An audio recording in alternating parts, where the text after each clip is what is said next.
A gente está no ar a partir de agora com mais um episódio do nosso podcast de política aqui do Brasil de Fato, podcast 3x4. A gente vai pela próxima 1 hora e você já sabe, aqui a gente debate os principais temas da política brasileira com uma visão popular e democrática do que a gente vem discutindo no nosso país. Eu sou a Nara Lacerda, fico junto com você nessa próxima 1 hora e, como sempre, estou muito bem acompanhada. Está aqui comigo o repórter do Brasil de Fato, jornalista do BDF, Igor Carvalho. Vamos nessa, Igor, mais um dia no nosso podcast. Mais um dia, Nara Lacerda, mais uma semana. Estamos de volta. É sempre uma satisfação, viu? Tamo junto. Você que está nos ouvindo, quer recomendar para alguém, olha, vem cá, vem escutar, vem assistir, porque a gente está também em formato videocast, já sabe também. Estamos em todas as redes sociais do Brasil de Fato, a partir de agora, ao vivo. Você pode ouvir e assistir no Instagram, no Facebook, no X e no YouTube. Depois a gente coloca o podcast nas plataformas de podcast, então você pode ouvir no Spotify, no YouTube Music, no Deezer. E óbvio, estamos ao vivo também pela Rádio Brasil de Fato FM. É uma satisfação estar com você no seu dial 98.9 FM na Grande São Paulo. Um grande abraço para quem está ouvindo a gente pelo dial, pelo rádio, que vai sobreviver até ao apocalipse zumbi, viu, Igor? A gente não vai ter internet, mas vamos estar no dial. E vamos conversar um pouquinho sobre o nosso tema de hoje. Um tema que você não deve ter ouvido falar, não, porque teve pouquíssimo debate público, apesar de ser importantíssimo para a nossa democracia.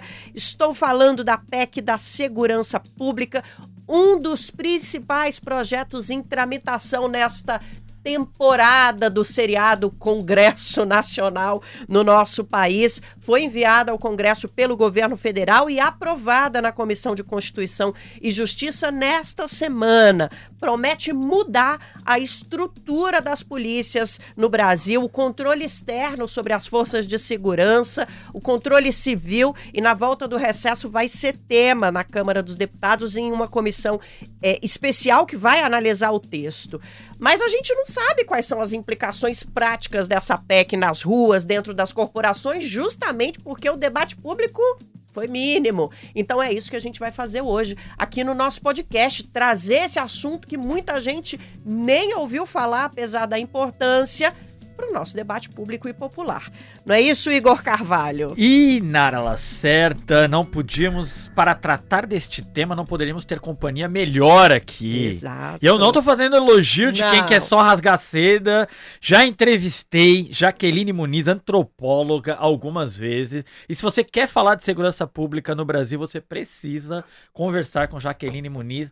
Bom dia, Jaqueline. Muito bem-vinda ao 3x4. Muito bem-vinda de volta ao Brasil de Fato. Então, muito obrigado por estar aqui. Bem-vindo. Eu que me sinto agradecida de estar aqui e dizer que segurança pública é substantivo feminino e assunto de mulher, né? Os pioneiros a pensar em segurança pública no Brasil, pasme, são as mulheres. Se os meninos criam um problema e treta na esquina da violência, a incivilidade, a desordem, são as mulheres que vão para dentro da cadeia fazer trabalho de campo, são mulheres que vão para dentro da favela medir favela, são mulheres que entram dentro de viatura e delegacias para fazerem pesquisas e poder produzirem subsídios que permitam à soberania da cidadania tomar a melhor decisão para si. Então são as mulheres que tiram as medidas da realidade para se produzir um conhecimento que seja acessível a todos, sem qualquer demérito aos meus colegas, e tem muitos colegas produtores desse tema, mas é preciso a gente resgatar, né, o pioneirismo das mulheres no Brasil nos estudos de justiça, sistema prisional, não é? Jovens em conflito com a lei e polícia. As rainhas do camburão são as mulheres cientistas. Começamos sabe bem, que a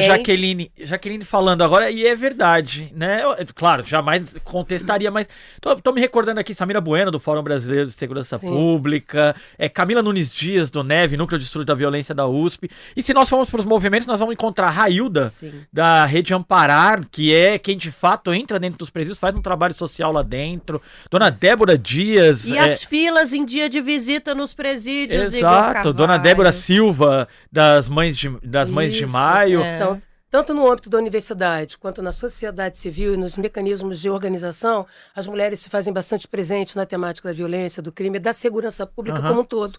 Né? Eu citaria Jaqueline Senhoreto, tem muitas outras. Sim. E eu quero dizer que lá atrás, Tá? Nós estamos falando de 50 anos de produção científica. As mulheres estão inaugurando essa discussão lá atrás, com trabalhos pioneiros. Julita Lengruber, não é? Tem também na Fiocruz. Então, a quantidade... Só que, normalmente, essas mulheres, apesar da produção do conhecimento, não necessariamente elas desfrutam da mesma visibilidade que os pares. E aí tem a ver com uma lógica masculinista que ainda se organiza não apenas na sociedade, mas dentro do próprio campo acadêmico e político. Então, nós não somos maioria na reflexão do conhecimento, nós somos invisibilizadas. E por que eu fiz questão de dizer isso? Em homenagem às minhas colegas que, nesse exato momento, estão na USP, né, no encontro de Sociologia, né, da Sociedade Brasileira de Sociologia, discutindo essas questões. Então, segurança pública é substantivo feminino e assunto de pesquisa e de ação de mulher. Jaqueline, então, vamos falar então um pouco sobre a PEC da Segurança Pública. Ontem foi aprovada a tramitação na CCJ, foi considerada, portanto, constitucional. E aí eu queria abrir esse nosso debate para trazer quem nos assiste, quem apenas nos escuta, para a mesma página. Essa PEC, ela desagradou em parte a direita, desagradou em parte a esquerda. Onde está localizada essa PEC? Você é favorável a essa PEC? Você acha essa PEC foi bem construída? É um texto que atende às necessidades do país? Não. Primeiro eu diria o seguinte, é importante que a gente tenha um sistema de segurança pública, o Brasil não tem. O que nós temos é um ajuntamento de órgãos, 3 pernas, meia cabeça, 4 braços, e tem sido assim desde a Constituição de 40, desde lá do Estado Novo até o presente momento. O que nós temos repetido no Brasil são monopólios e quase monopólios do poder de polícia, que são emancipados e acima da capacidade de governo. É por isso que a gente fica enxergando o golpismo em tudo quanto é lugar. Tá? No caso brasileiro, nós temos espadas, as espadas das Forças Armadas e da Polícia autonomizadas. Então, o que acontece? Essa PEC, né, nós fomos uma das pessoas que formulou o SUSP lá atrás. O SUSP começou a ser implantado em 2003, no Lula 1. Depois ele foi esquecido, tá? Em 2018. No governo Temer, pós um golpe, no governo golpista, você tem a construção de uma lei do SUSP, tá? E de lá para cá ficou assim, é como se essa lei tivesse saído de estoque a pé e chegado hoje, sem um debate. Ela reproduz monopólios e quase monopólios de poder de polícia, reproduzindo vícios. É como se ela fosse construída, né, por uma lógica corporativista, tirou da gaveta um conjunto de entulhos e colocou organizada sobre a forma de texto. Para quem não se escuta, desculpa, só fazer um parêntese. Quando você diz que reproduz o poder das polícias, o que exatamente nós estamos dizendo aí? Então vamos pensar o seguinte... O Brasil é um país federativo. Por que desagrada a esquerda e a direita? Porque tem uma má distribuição no exercício do poder. E ninguém gosta de perder poder. Sim. Se de um lado a direita não quer perder poder, ela não quer perder a sua base, né, que são as organizações policiais, de outro a esquerda não sabe direito o que pedir, porque pensa apenas a segurança pública a partir do controle, né? Mas se esquece que primeiro você tem que comandar e produzir governabilidade sob espadas, porque espadas autonomizadas cortam a língua do verbo da política, à direita, à esquerda, ao centro ou ao lado, e rasgam a letra da lei. É isso que a gente aprendeu, né, numa história de 300 a 400 anos de consolidação da democracia. Tem algumas regras básicas, se a gente quiser brincar de democracia, para valer, coisa que o Brasil enfiou debaixo do tapete. Então, para o sujeito entender de maneira clara, é o seguinte: nós somos um país federativo. Nós temos que distribuir as competências exclusivas, partilhadas e redundantes entre União, Estado e município, para não ter cabeçada. E, portanto, o conflito de competência, bateção de cabeça, monopólio do não fazer, vai todo mundo junto misturado para um lado e ninguém vai para o lado de lá, e, portanto, não se presta o serviço de segurança pública, que é essencial, e de polícia à população. Né? O que nos inspirou para modelar o SUSP, que esse projeto de lei, na versão atual e na versão anterior, eu chamei de SUP, Sistema Único Policialesco, né, onde se confunde segurança pública com polícia, aceitando os lobbies, né, dos grupos corporativistas de dentro das organizações de força. Tá? Então, o que nós assistimos hoje, quando a gente olha para isso? Né? Em vez de se resolver o problema do conflito de competência, que é você dividir quem chega primeiro, quem passa o bastão, né? E por que redundância? Na exclusividade, isso aqui vai ser exclusivo da PM, isso aqui vai ser exclusivo da Civil, isso aqui vai ser PM, Civil e Polícia Federal. Porque é isso que nos inspirou no SUS. O SUS é o quê? Você é uma articulação de competências combinadas e sobrepostas entre Estado, União e município, para viabilizar um sistema descentralizado que atenda, porque todo mundo mora na cidade, ninguém mora na União, ninguém mora no Estado. O que esse projeto de lei faz, e chega atrasado, né, com quase 40 anos de atraso, ainda que seja importante, é reproduzir os monopólios e quase monopólios da Constituição de 88. E a Constituição de 88, você tem um lugar que ela foi lambona, foi no artigo 144, que define a segurança pública, e no artigo 142, que cria o ilusionismo na ambiguidade de um poder moderador nas Forças Armadas, e reproduzindo monopólios, de tal maneira, né, que em vez de resolver o problema da competência, a gente sabia quem recorrer, a quem pedir, quem faz o quê, não é? No cotidiano. E se alguém fizer greve, quem substitui? Porque o problema das espadas é que você não pode ficar refém delas. Né? Segurança pública não é algo que se adia, é algo que se experimenta no aqui e agora, do nosso medo, da nossa insegurança, tá? Do nosso receio, né? Do experimentado ali na esquina. Assalto não se adia. Olha, deixa para me assaltar quando o SUSP ficar pronto. Ó, deixa para me estuprar. Não é assim, é no aqui e agora do seu medo. Segurança pública não se adia nunca. A gente experimenta o medo e o medo produz agravamento do temor. E o agravamento do temor é péssimo, conselheiro. Diante do medo agravado, cada um de nós aqui abre mão das garantias individuais e coletivas em favor do primeiro fortão de ocasião. Que passar e... que é o traficante gente boa, o cara do PCC sangue bom, correto? Qualquer um, né, o primo musculoso da academia que te prometa proteção. O problema é que o protetor de hoje será o seu tirano de amanhã, sabotando os seus direitos civis e inviabilizando a sua vida. Então qual é o problema dessa PEC? É que ela maximizou os conflitos de competência, porque essa tem sido a lógica de governabilidade no Brasil. Ou seja, as polícias são mais fortes do que qualquer governo eleito. O governador, o presidente da República e o prefeito da Guarda Municipal viram animadores animadores de festa de criança, eles viram ventrílocos, reprodutores de discursos policialescos, eles viram biruta de posto, boneco de posto, que abana os braços conforme o vento da fabricação do temor, da crise da segurança pública na esquina. Por quê? Porque a Constituição, em vez de ela definir assim, ó, a União vai fazer tal coisa, Estado tal coisa, tá? E município tal coisa, tá? E a partir disso, então, eu defini a estrutura do Estado, compatibilizei, criei instâncias de coordenação e montei um sistema. E dentro disso você tem polícias, que pode ser 30 mil a 40 mil polícias, porque numa democracia você não pode ter monopólio do poder de polícia, senão ele fica mais forte que qualquer governo eleito e sabota, senta na sua cadeira. Se a espada é forte demais, ela te dá um golpe, senta na cadeira e governa em seu lugar. Se ela é fraca demais, ela se milicia na esquina. O que esse produto faz? Ele mantém o status quo das organizações, das burocracias armadas mais forte do que governo. Quando, na verdade, o presidente é o comandante-chefe das Forças Armadas, é quem manda na Polícia Federal, é o governador que manda na PM, na Civil, é o prefeito que manda na Guarda Municipal. E é o inverso. Ou seja, sabe qual é o ditado ali na esquina?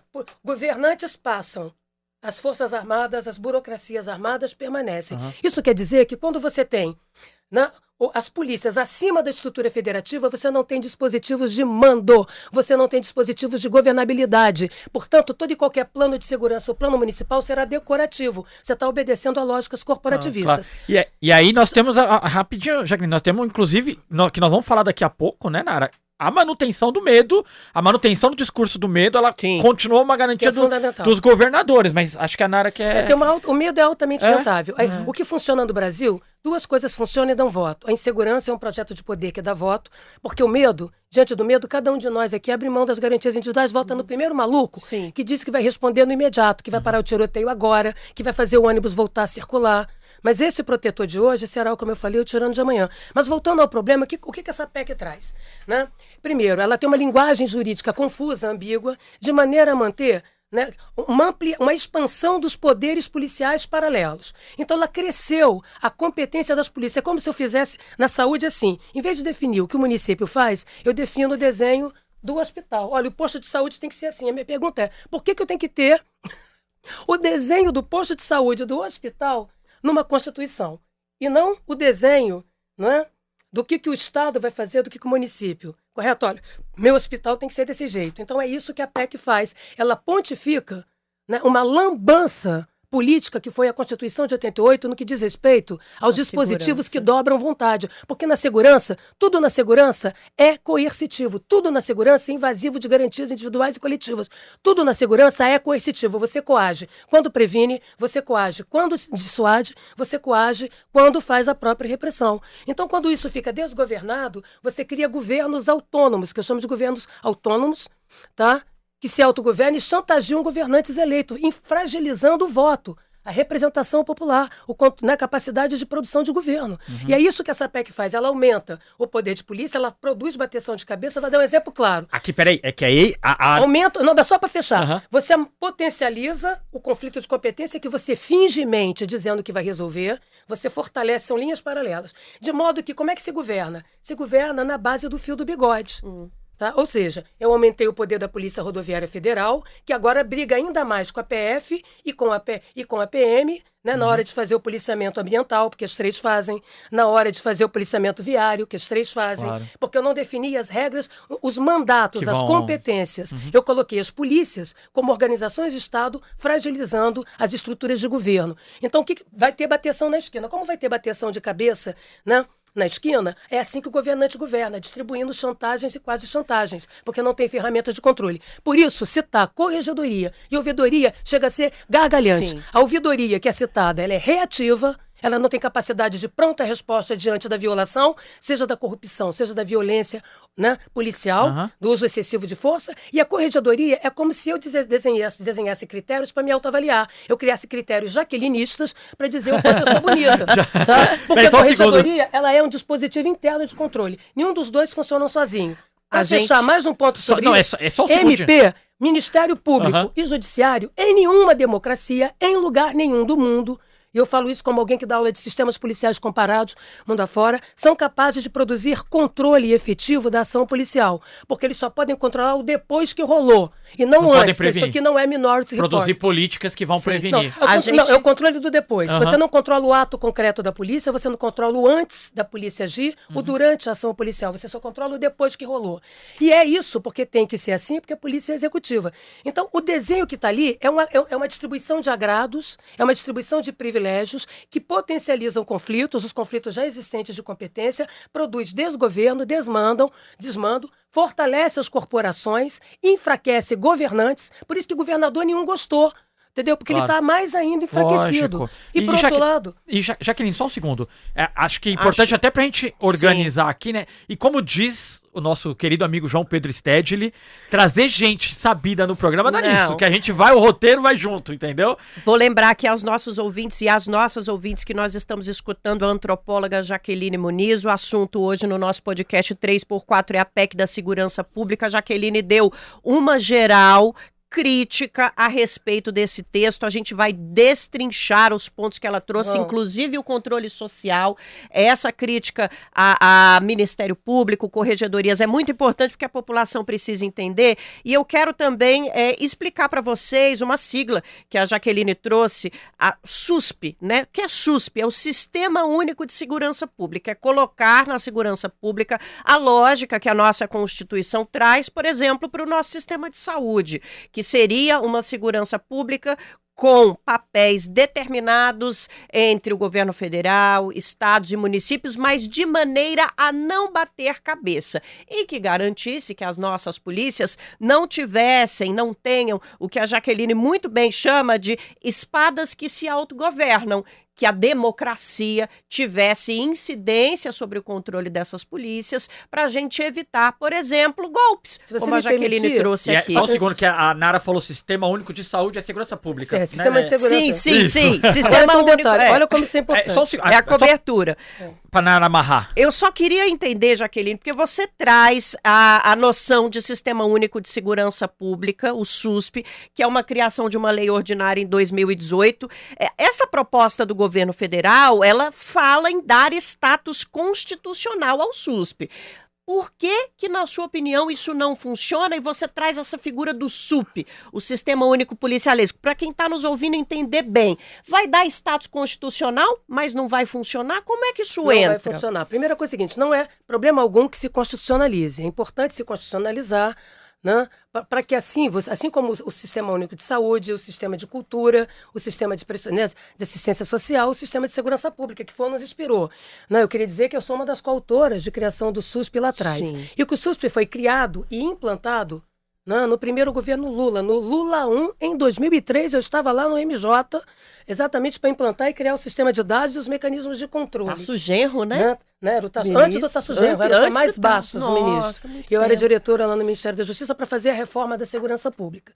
Então não é uma questão de ser contra ou a favor. É de que o texto é ruim, ele reproduz os vícios corporativistas, os lobbies corporativistas, como foi da Constituição de 88. Eu queria que vocês soubessem que lá na comissão de Afonso Arino, o que valeu quando a gente vê, compete à polícia militar fazer tal coisa, compete à civil fazer tal coisa, que é como está no artigo 144, você está definindo monopólios, você está definindo práticas de policiamento, e não as competências que aquela organização tem que fazer, o que faz com que elas se autogovernem. Isso quer dizer o seguinte, que não adianta ser um governo de direita, de centro, de lado ou de esquerda, ganhar nenhuma eleição aqui, tá certo? Porque a política da segurança será a política corporativista da polícia. Ou seja, de quem entrou e comandou a polícia. Entendi. Muda-se a pá para manter as panelinhas. E é essas panelinhas que estão ajudando a construir esse texto, que ele é mal escrito do ponto de vista jurídico, ele é politicamente ambíguo, intencionalmente ambíguo, para viabilizar negociatas de fundo, né, de fundo de quintal, gente. É muita fragilidade. É grave. Então não passa na linha. Eu, como professora, dou 0 no português, tá? Faltar a aula de democracia, né? Porque você não pode ter espadas, mecanismos coercitivos que dobram a vontade superiores à capacidade de governo. Então, hoje, o governador fica subordinado à polícia. Sim. Ele é garoto propaganda, ventríloco, como vemos aqui com o Tarcísio, como vemos no Rio de Janeiro. Tá? E é muito fácil para organizações de força fabricarem crises, um tiro, porrada e bomba para multiplicar e agravar o medo e, dessa maneira, assujeitar governos legitimamente eleitos. A primeira lição de uma democracia é a quebra do monopólio do poder de polícia. Vocês sabiam que o poder de polícia no Brasil está definido no Código Tributário? Não sabia. Do auge da ditadura e é um pode tudo contra a cidadania? Você sabia que esse poder de polícia nunca foi regulamentado? Portanto, quando você amplia o poder de polícia de uma organização, seja a PF, a PRF, a PM, a Polícia Civil, a Guarda Municipal, a Polícia Prisional, o que você está fazendo é aumentando a ingovernabilidade, tornando ainda mais indevassável a tomada de decisão do guarda na esquina, lá na esquina. Sim. Seja para proteger o policial, queria dizer que a primeira pesquisa de vitimização e letalidade policial no Brasil eu conduzi lá atrás, antes de Cristo. Então, os padrões de vitimização da polícia e disposição do profissional de polícia é muito alto, inclusive a taxa de suicídio, desde a época lá da minha pesquisa. Agora, o que nós estamos assistindo é assim, qual é a lógica brasileira? Aqui ninguém quer ser governado. Aqui o pessoal não quer brincar de democracia para valer. Aqui a gente reproduz lógicas autoritárias orientadas pela política dos 3 S's. Primeiro, você dá susto na população, é a política desse. Depois você tem surto de autoridade, comigo o bandido não se cria, faz cara de, quando é cara feia, peito de pombo, dá soco na mesa, e depois você produz soluços operacionais, ou política, ou polícia de espetáculo, ou polícia de ostentação, que vulgariza a repressão qualificada, que são a das operações policiais, que a gente está assistindo aqui agora também em São Paulo, porque isso produz voto, matança da voto.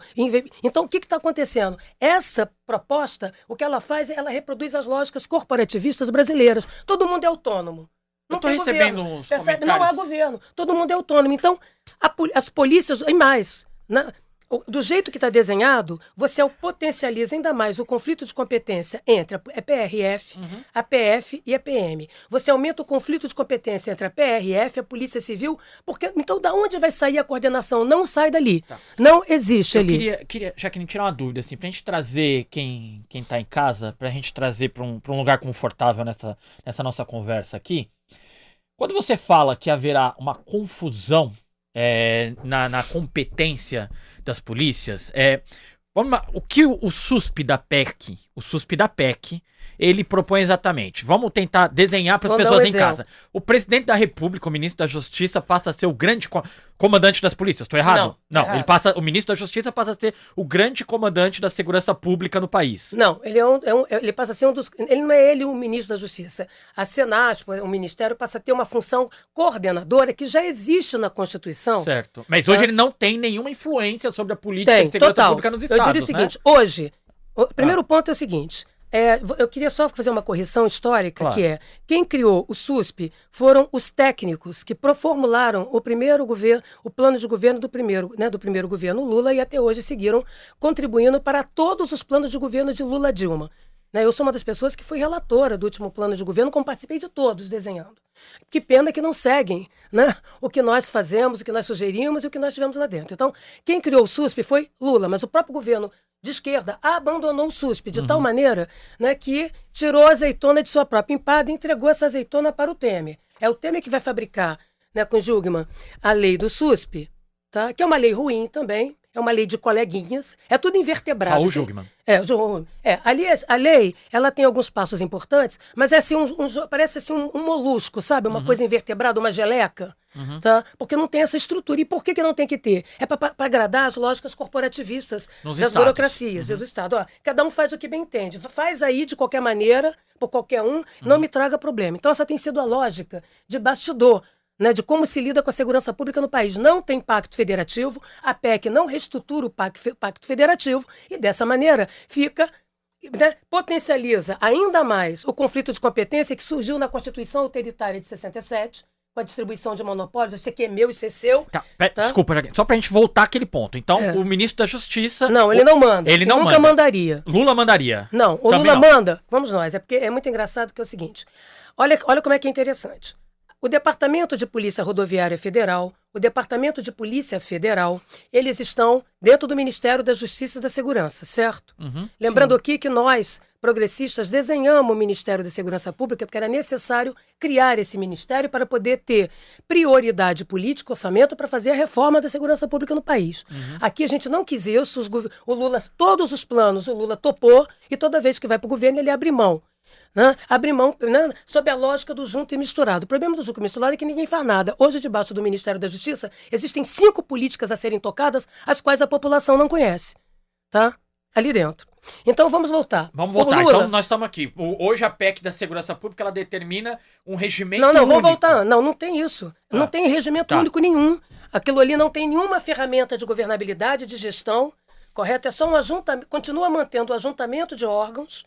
Tá? Ampliando o poder de cada um. É como se a Jaqueline quisesse ampliar o poder dela, você. Tá? Então, como é que funciona ali? As 2 secretarias das 2 polícias federais estão dentro do Ministério da Justiça, tá claro?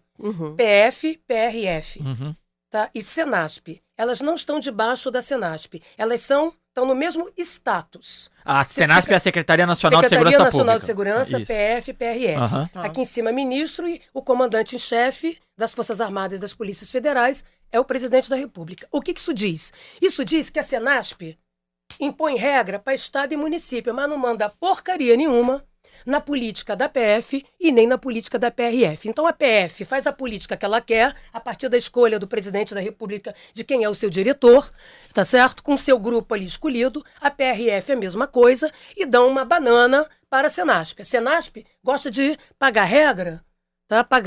Para os municípios e estados, que é sempre uma sugestão, porque ela não tem poder de mando, e nem poder coordenador. Ela tem poder indutor. Faz isso aqui que eu quero, cria uma ouvidoria, eu te dou esse caraminguá. Cria isso aqui, entendeu? Que eu te dou mais um dinheirinho. É nesse nível, tá? Então você não tem ossatura. É um corpo sem esqueleto. Não é bizarro se as 2 polícias federais não estejam subordinadas à Política Nacional de Segurança? Portanto, você não tem Política Nacional de Segurança. O que você tem é a política da PF, Polícia Rodoviária Federal. Trocou o diretor-geral da Polícia Federal, troca sempre a política da... Isso, pra você ter ideia, eu escrevi um artigo a quem manda na Polícia Federal, ela mesma. Eu fiz um levantamento e mostrei que aqui no Brasil você dura... O cara da PF dura mais tempo no cargo que ministro. No Brasil, desde...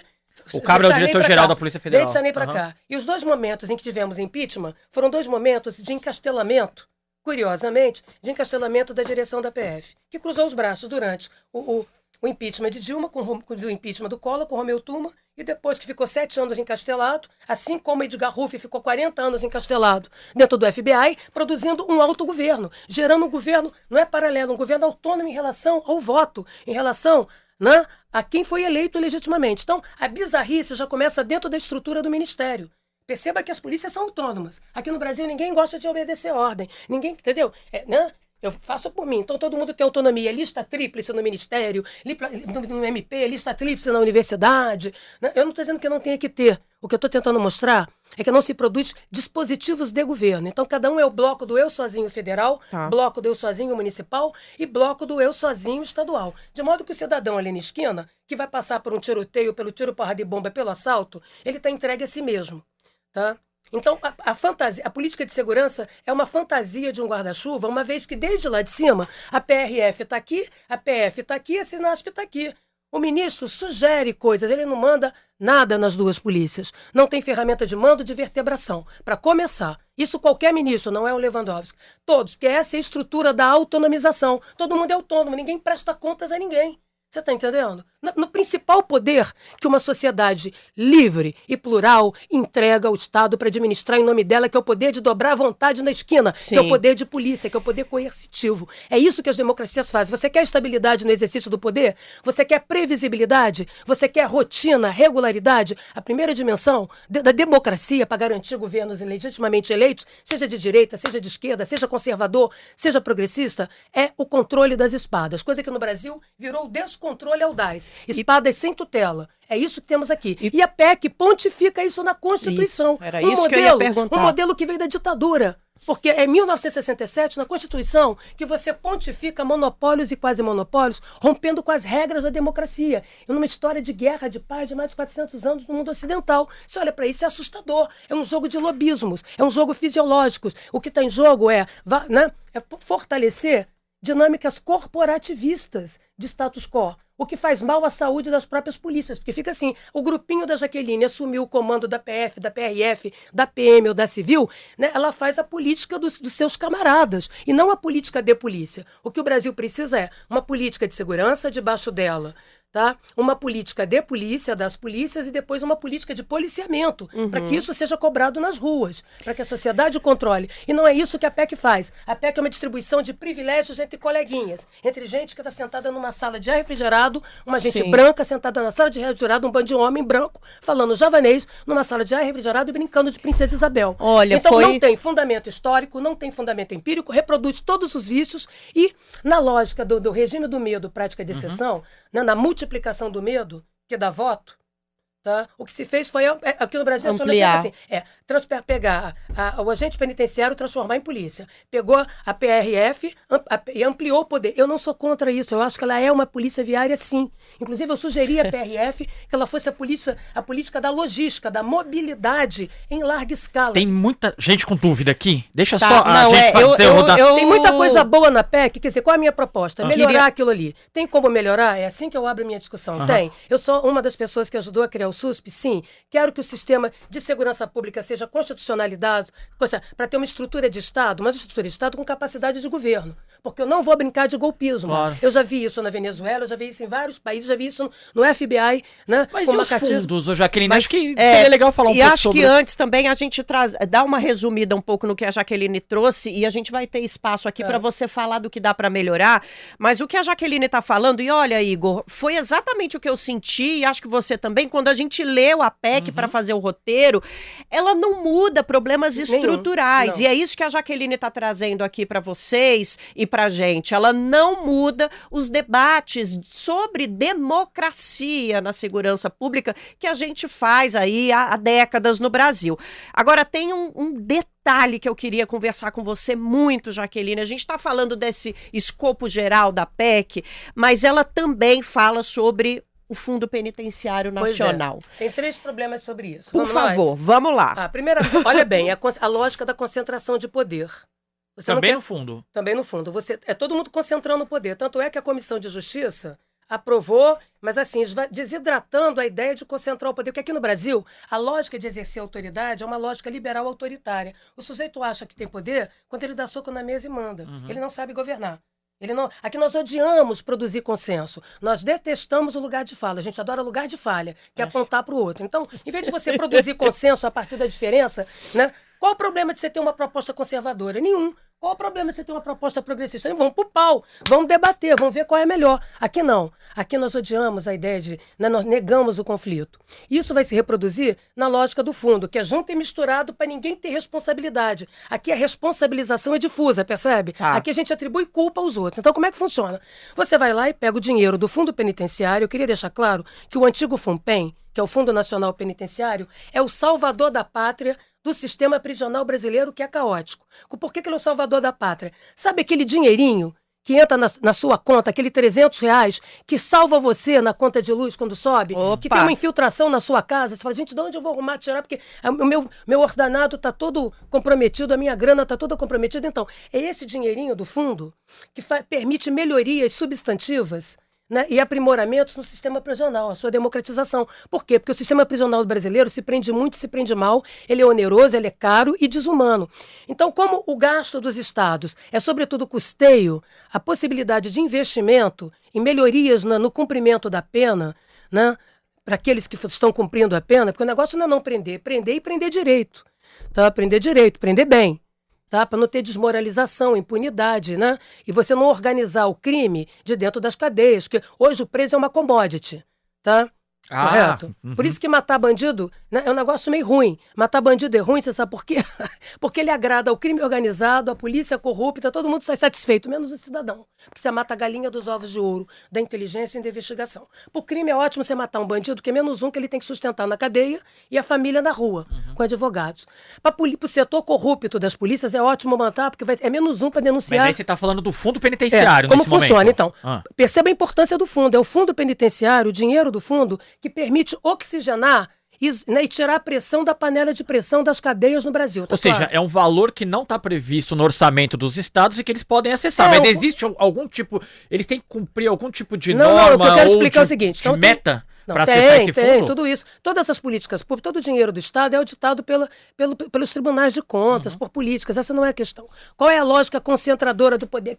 Aqui, assim, o sujeito tem que ter tudo debaixo da asa dele para nada fazer, que eu chamo de monopólio do fazer. É o junto e misturado. É o tamo junto, que na hora que você quebra o pé, você fala, tem alguém para me ajudar a tomar banho? Não aparece ninguém, mas tá todo mundo junto, mostrando o dedinho assim para você. Tá? Então, a lógica de fundir, de juntar o fundo penitenciário com o fundo de segurança é esvaziar qualquer possibilidade de política penitenciária. Por quê? Atrás do muro ninguém enxerga. Quando você sobe o muro da cadeia, tu tá vendo a situação do preso, da família do preso? Não. Tu tá pouco se importando, porque não dá voto. E agora você pode ir lá, roubar o dinheiro, né? Desviar. Fazer ali uma ligação direta do dinheiro do sistema prisional, que é onde se organiza o crime organizado, então né? É onde se organiza no Brasil, né? Como Camila diz e muitos outros colegas, e joga tudo para a segurança. Então o que você faz? Você coloca a segurança acima da custódia. A segurança é uma instrumentalidade. Não é? Então, você juntar esses dois fundos é uma péssima solução, que nós aprendemos que quem julga, quem prende, não julga, quem julga não pode fazer a gestão, a custódia na cadeia. E juntar os dois fundos é você simplesmente dizer que as cadeias vão ficar no miserê. Correto? Então você vai transformar aquilo ali numa situação pior do que porque não tem um fluxo de investimento. Porque você acha que entre dar dinheiro para preso, para melhorar a condição de preso, ou dar dinheiro para o sujeito brincar de polícia ostentação, que eu chamo de polícia de espetáculo, é porque a gente pode fazer outro programa para explicar a ineficácia das operações do ponto de vista técnico, porque o que se faz aqui no Brasil, no Rio de Janeiro e em São Paulo, tem sido uma lógica publicitária de produzir filminho de Instagram, tá? Filminho de Instagram, de TikTok, ao invés de produzir polícia. Tá? Não se combate crime, se faz performance em território.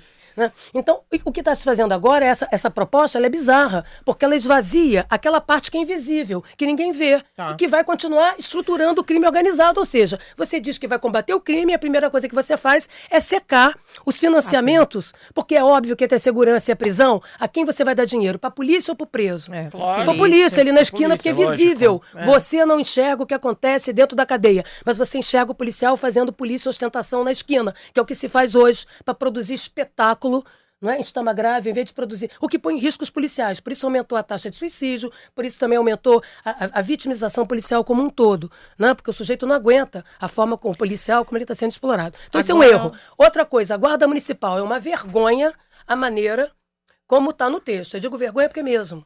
Militariza de vez. Não é questão de militarizar, porque nenhuma delas são militarizadas. Eu vou fazer até uma proposta. A gente tem a GCM no roteiro. Sim. E a gente tem que fazer um intervalo, né, Nara? Temos que fazer o intervalo. É rápido e já voltamos. E eu queria trazer também só um detalhe antes do intervalo da importância da gente ter uma opinião crítica aqui, porque quando a gente lê a PEC, o texto da PEC, a gente não consegue chegar a essa interpretação que a Jaqueline está nos trazendo aqui, por exemplo, do esvaziamento do financiamento de políticas para presídios no Brasil. Então, muito importante a gente estar ouvindo a Jaqueline aqui hoje. Daqui a pouquinho a gente volta com ela. Meu querido Fabinho, vamos para o nosso intervalo. Sobe a trilha, querido. Olha, o meu convite para você hoje, você já sabe, né? Mas não custa repetir. Se você quer saber mais sobre a produção do nosso jornalismo popular, sobre como a gente traz para você as informações que o Brasil, de fato, coloca para o nosso público, vai lá no nosso site e acessa a nossa newsletter, o nosso boletim semanal. Para você acessar e assinar de graça, é só ir no link brasildefato.com.br/boletim. Primeira mão no seu e-mail, você vai receber análises profundas, conteúdos exclusivos que vão te ajudar a entender melhor a nossa realidade a partir do ponto de vista da comunicação popular, dos trabalhadores e das trabalhadoras. É de graça e você também pode acessar pelo QR Code que está disponível na imagem. Eu vou checar, eu sempre checo, está disponível na imagem. Não vou apontar que eu nunca acerto o lado, mas acesse o QR Code ou vá lá no brasildefato.com.br/boletim. Vamos voltar para o nosso debate, então. Igor Carvalho. Olha, bora. ela tá animada. Eu acho que tem solução, gente. E a gente quer chegar lá. Eu quero dizer o seguinte, nesses anos todos que eu trabalho como pesquisadora, minha tese de doutorado foi sobre a polícia. Fui uma das primeiras pesquisadoras a entrar dentro da polícia, fazer ronda com polícia, para dentro de delegacia. Não é? Isso faz diferença. Experiência, Jaqueline... Olha que a minha tese foi defendida em 1999, tá? Então mostra o quanto a gente está esperando, eu entrei né? na faculdade, a gente está quase junto. Enquanto a gente está esperando uma regulamentação das polícias no Brasil, mas dessa experiência, nós temos organizações de esquerda, o Movimento Negro Brasileiro formula sobre segurança pública há muito tempo. Podemos dizer que o que nós estamos vendo, que passou ontem na CCJ, e passou com o voto e com o agrado de alguns integrantes da bancada da bala, podemos dizer que essa formulação está muito distante daquilo que o movimento negro costuma dizer, que é um racismo estrutural que corta as organizações policiais? Bom, a primeira coisa para dizer é o seguinte, pouco importa nesse momento se isso reproduz ou não o racismo estrutural, porque a ideia de um racismo estrutural, ainda que ele seja mobilizador da nossa consciência crítica e política, ele não traz gente. Quando você fala racismo estrutural, você quer saber assim, como opera? Como é que é a engrenagem desse racismo estrutural? Porque o racismo estrutural quer dizer que está no alicerce, né? E ultrapassa. Quando você fala racismo institucional, tem lógicas concorrenciais que implicam sujeitos concretos dentro de organizações concretas, instituições, escola, universidade, polícia, agindo de uma tal maneira para fazer funcionar o racismo, para rodar o racismo. Tá? O que eu estou dizendo é que essa PEC não vai resolver, do jeito que ela está desenhada, muito ao contrário, ela fortalece os vícios da Constituição de 88. Ela fortalece os vícios da Constituição autoritária de 67.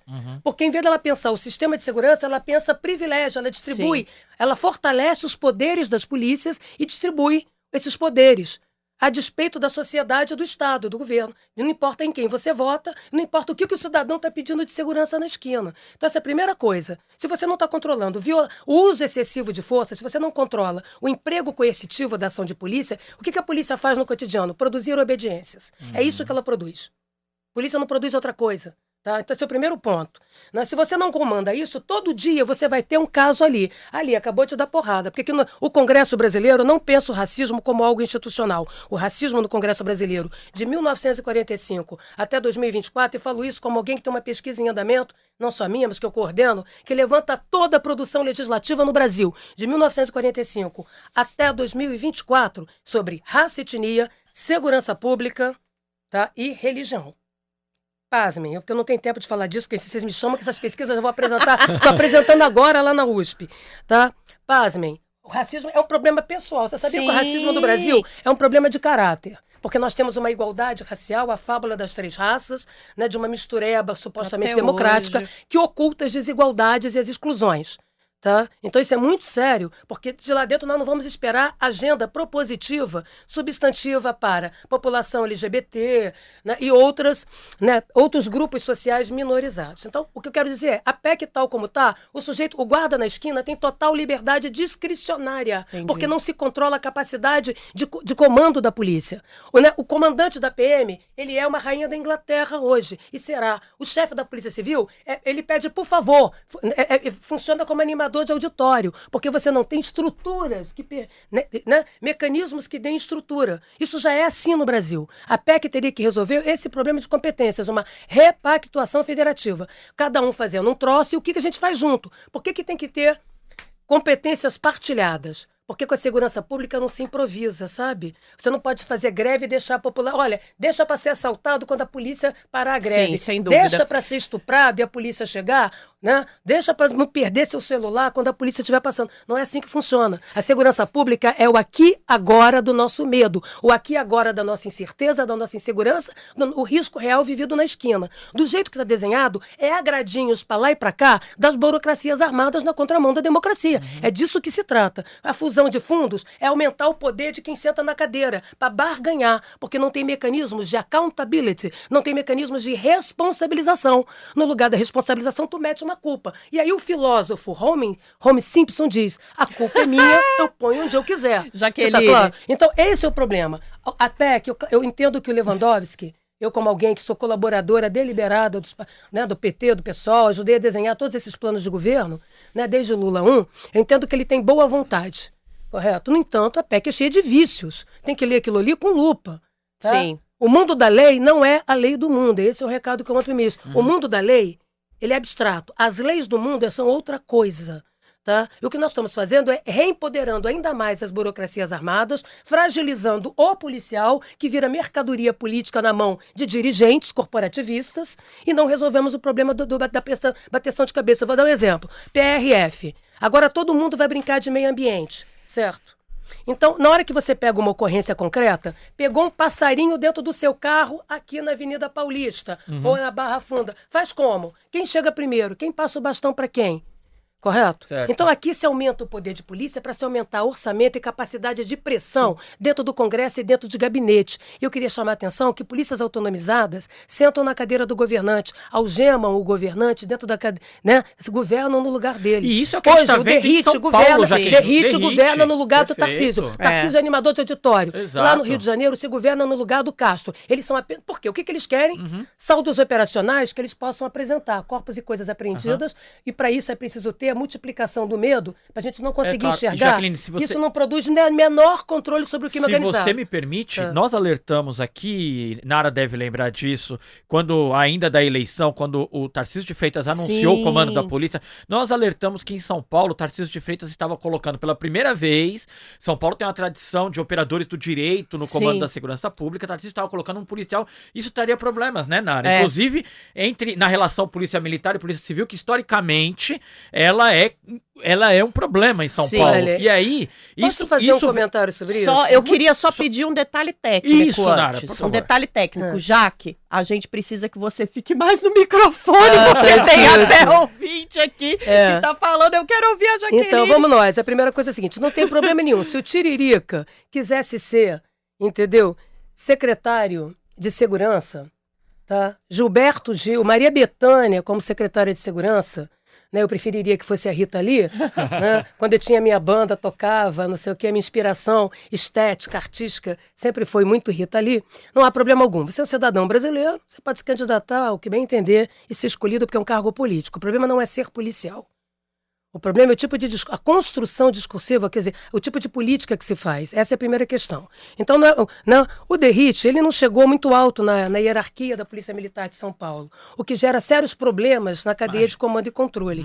Essa é a questão. A segunda coisa é que a PM de São Paulo tinha como tradição, como farol, ser uma espécie assim de abre alas das reformas de polícia no país. É claro que você tinha grandes projetos, e tem no Rio de Janeiro, de democratização, Espírito Santo, Pará, em vários estados brasileiros. Nós temos assim um bolsão de experiências bem-sucedidas no Sul, no Norte, no Nordeste, Centro-Oeste.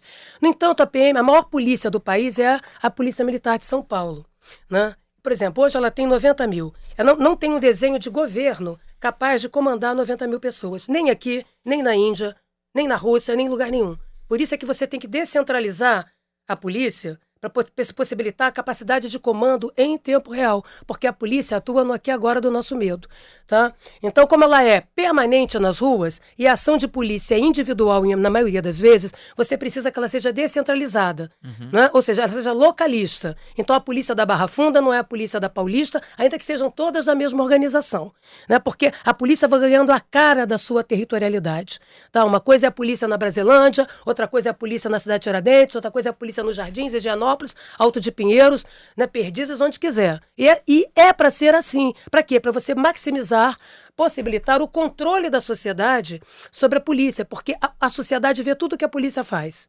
Tá? Porque onde tem a polícia atuando, tem um cidadão observando na condição de vítima, tem um cidadão atuando na condição de suspeito ou criminoso, tem um cidadão passando e vendo o que está rolando. Então, o melhor controle da ação policial é sempre a sociedade, porque a polícia atua entre nós, né? Então, isso é importante da gente saber, para a gente poder compreender que o desenho tal como colocado, né? Polícia Militar faz isso, Polícia Civil aquilo, PF aquilo, PF outro, já é um vício de origem. Tá. Então, o que a PEC está fazendo hoje é pontificar na Constituição os monopólios armados no país. Então, Numa democracia. É um desafio para você, Espera só um então, pouquinho. Jaqueline. Numa democracia, a primeira regra, você quer ter governo, quer estabilidade no poder, e a gente aprendeu isso com paz entre guerras na Europa, tá? É quebra do monopólio. Você tem que... Né? Não pode ter monopólio da espada, senão a espada fica mais forte que qualquer governo, então você não consegue governar. Você vai ver a guerra civil pelo controle do exército na Inglaterra, você vai ver guerras... Entendeu? Nós estamos falando de coisa muito séria. Aqui no Brasil a gente está dando um cheque em branco, uma procuração em aberto para as organizações de força e fortalecendo isso nessa PEC. O que aumenta, agora vamos voltar ao ponto, Você vai a possibilidade de só um segundo. racismo, misoginia, transfobia, LGBTfobia e lembrando... Claro. Que no caso, por exemplo, da Polícia do Rio, a Polícia do Rio é negra, a Polícia da Bahia é negra, tá? Então você tem pretos, pardos e pobres dando porrada em pretos, pardos e pobres. Então é para dizer o seguinte, do jeito que tá, e aí tem uma fantasia patética brasileira, que é autoritária, de origem autoritária, que é o seguinte, né? Eu participei de um congresso internacional que o tema da pergunta era por que as esquerdas democráticas não têm agenda de segurança pública? França participou, Espanha, Portugal, Brasil, eu falando pelo Brasil, Uruguai, Venezuela, enfim, mundo afora. Alguma coisa. As esquerdas no Brasil têm dificuldade de lidar com tudo que tem a ver com controle. Se você não curte controle, você não curte governar. Você pode subir em cima do palanque, fazer protesto, fazer denúncia, mas você não vai gerar mudanças ali na esquina. Você não vai produzir capacidade... Pera só um pouquinho, proativa de impedir violência e crime. Tá bom, então, olha bem. O que nós fazemos aqui, que é algo patético? Certo. A gente securitiza as políticas sociais. Em vez de a gente controlar a polícia, produzir governo nas organizações de força, tá? Que é o estrado da arte da segurança, a gente vai lá no social, vai dizer que vai pôr escola para diminuir crime, que vai pôr cultura, ou seja, você aparelha para razões de segurança direitos universais. Claro. Entendeu? Você negocia. Você pega a cultura, educação... Vamos fazer o projeto social tal para tirar menino do tráfico. O que você está fazendo com isso? Os direitos universais estão ficando seletivos e subordinados a razões coercitivas, restritivas de liberdade. Meu desafio. Deixa eu fazer o desafio. Olha bem, então aqui no Brasil o discurso messiânico é um discurso messiânico, é um discurso universal do reino de Deus, agora eu estou provocando sim, que é uma impostura intelectual, né?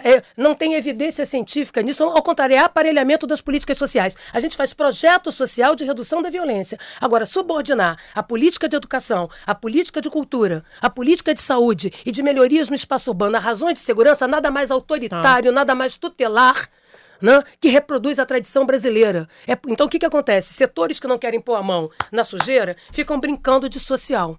Correto? Aparelhando o social, nada mais vergonhoso. Isso é da teoria da defesa social, gente, que constrói o inimigo interno. Como é que você pode, sendo progressista, secularizar, defender o aparelhamento das políticas universais, que são aquelas que reduzem a desigualdade no médio e no longo prazo, a serviço de razões, de lógicas que são restritivas de liberdade e que são invasivas dos direitos individuais e coletivos da população na esquina. Então, quer dizer que eu vou te dar ordem unida? Melhore esse seu cabelo, você tem que alisar o cabelo, não pode ter cachinho, porque senão você é alimento suspeito. Jaqueline, pinta esse cabelo de preto, porque laranja não pode, é ordem unida em você. É dessa maneira que a gente está lidando. Olha, eu te dou uma bolsa, primeiro eu criminalizo a juventude periférica, digo que ela é vulnerável ao crime, exposta. Depois, eu seleciono os micos leão dourado de projeto social para dizer que eu tenho sucesso. Olha aqui, podia estar matando, estar roubando, mas está desfilando numa grife em Nova York. Expõe na mídia hegemônica e aí, como esses projetos não vão ser capazes de reduzir a dinâmica da criminalidade violenta, porque diante de um domínio armado do PCC, diante de um domínio armado da milícia, diante de um domínio armado do Comando Vermelho, sai correndo a Jaqueline, professora, sai correndo o assistente social, sai correndo o ativista. Então tem que deixar claro que nós temos que parar de fugir da temática. Nós temos que controlar o principal, que é o poder de dobrar a vontade na esquina. É isso que vai produzir racismo ou não, é isso que vai produzir misoginia ou não, é isso que vai produzir aparofobia ou ódio a pobre ou não, é isso que gera capacidade da população ter rotina. O que é segurança, gente? Segurança é um sambódromo por onde desfilam direitos. Segurança... Tá? É excesso de futuro, é você poder planejar a sua vida, um dia eu vou a Paris. Agora, quando a população toda está refém do medo, ela vive no provisório, no mundo miojo-lâmen da instantaneidade do seu medo. Sim. E a PEC pontifica tudo isso. Sim. Eu queria falar da Guarda Municipal. A Guarda Municipal é uma polícia municipal. O YouTube vai derrubar a gente, Jaqueline. Mas do jeito que está sendo desenhada, é para gerar briga com a PM de maneira disfarçada ou tabajara. Ou seja... O que a PEC faz? Ela reuniu um bando de privilégios que cada um pediu e juntou achando que está montando um órgão. É aquele negócio, quem tem gato vai entender, Igor. E o bom, Igor, é que o seu desafio, que era a proposta de como melhorar, a Jaqueline trouxe nas entrelinhas, nós não tem que melhorar. Eu vou dizer o seguinte, posso só falar uma coisa? 1 segundo, pelo amor de Deus. A PEC tem jeito, sim. É preciso constitucionalizar. A lei do Temer, que roubou, o Temer roubou a PEC, roubou o SUSP do Lula, porque o Lula deixou claro que quem criou foi o PT, quem criou foi as forças de esquerda. Tem jeito? Tem. Tem que compatibilizar as competências? Tem. Tem que ter competência partilhada, porque a população não pode ficar refém de greve, de chantagem, de caminhoneiro fechando estrada, tudo isso. Tá? Tem. Tudo isso tem jeito com debate público. Tem que produzir controle social que não seja aquele bobão colocado na PEC, porque aquilo ali é para enganar trouxa. É um engana bobo que está na PEC. Tem como fazer? Tem. Temos conhecimento dentro da universidade para ajudar? Tem. Tem conhecimento dentro da militância para ajudar? Sim. E na sociedade civil também? Sim. Não é falta de competência, não é falta de conhecimento dentro das polícias, da sociedade, da universidade. É falta de vontade política, né, de construir um consenso que permita que a gente tenha segurança e tome cerveja na esquina em paz. É isso. Vamos amarrar aqui, Narita. Sabe o que é, Igor, essa PEC? Quem tem gato vai se identificar. Sabe quando o gato mia e a ração tá faltando no meio? Você vai lá e balança. É isso. Agora, olha só, eu quero que você traga, a gente vai sair do assunto, porque a gente não pode finalizar sem a nossa dica cultural, e a dica que a Jaqueline traz pra gente hoje é sensacional. Então, minha querida, mas muito rápido mesmo, o que você recomenda pra quem tá nos ouvindo? Do que vocês querem? Eu soube que você trouxe uma recomendação cinematográfica, né? Sim. Então, eu recomendo que todo mundo vá assistir o documentário Ritas, da Rita Lee, que é de uma beleza, de uma brejerice, para ver como a alegria, o questionamento alegre, a irreverência é capaz de mudar o mundo, repensar as coisas. Então, a Rita é aquela menina, né, que esqueceu de envelhecer no bom sentido da palavra, tá? E que muda regras, muda valores com a sua estética, né? O que faz com que a revolução dos valores e dos costumes esteja ao alcance de todos nós, não é? Então eu recomendo que vejam Rita, é emocionante cantar tudo aquilo, reproduzir aquele mundo, né, a qual todos nós aqui somos herdeiros. O outro é Homem com H, vamos valorizar. Maravilhoso. Vamos valorizar a cinematografia cinema brasileira, cinema nacional. É de uma sensibilidade, de uma delicadeza, de uma poesia, não é? Homem com H, contando a história.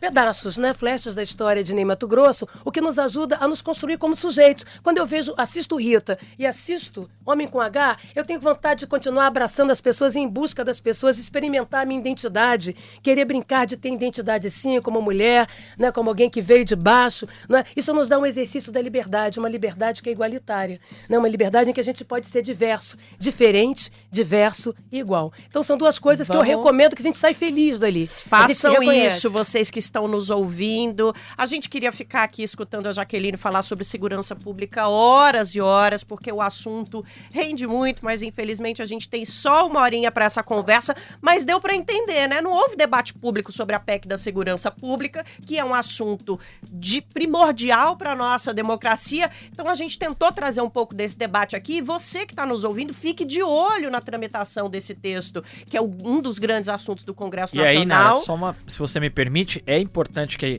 sigam nos acompanhando no brasildefato.com.br. Escutaremos a Jaqueline mais vezes. O projeto passou na CCJ, será criada uma comissão especial na abertura, na volta do recesso do Legislativo em agosto. Essa comissão especial tratará do texto da PEC e aí sim, após a análise dessa comissão especial, irá para o plenário. Deve ser um tema espinhoso para o governo no segundo semestre. Opa, se vai ser aí você ainda aprendeu aqui, ou relembrou como é que funciona o projeto legislativo no nosso país.